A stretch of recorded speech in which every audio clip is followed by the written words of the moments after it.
Greetings and salutations, it's me, RWS here, bringing you another volume of Railway Series Customs.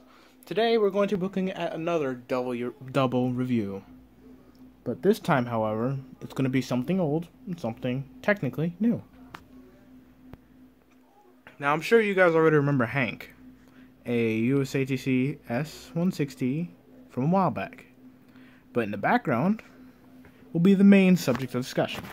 This here is Neville, a Bullied Q1 class 060.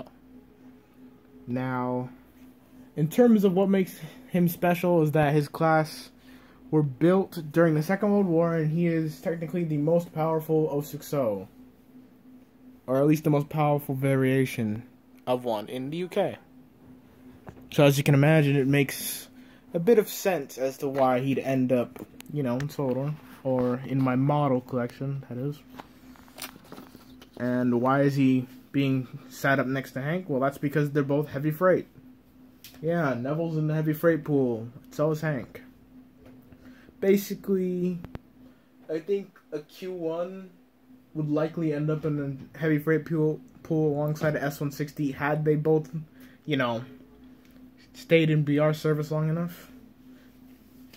So, this is kind of a little show-off of what's planned. And you can also see some of the differences in design practice from American to austerity British. The austerity British one is designed for simplicity and for quick use. The American is designed for heavy haulage, simple use, and has a kill switch.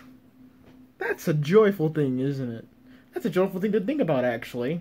What would a kill switch do to an engine that is alive?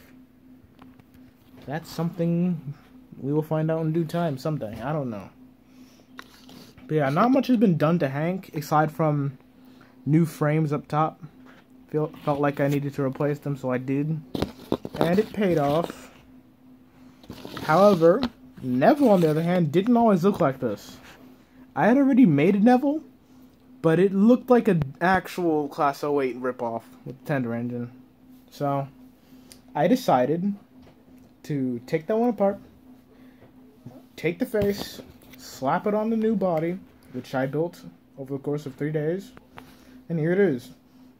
Now, some of the design practice for the tender came from some of my American models, but for the engine himself, that was a pain.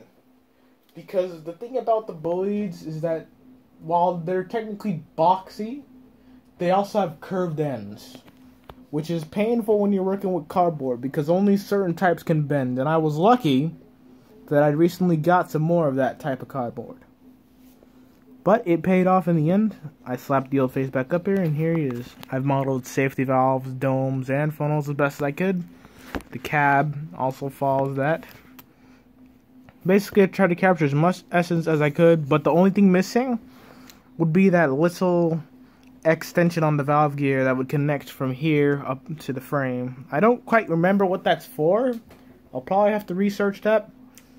But, I think he looks good without it at the moment.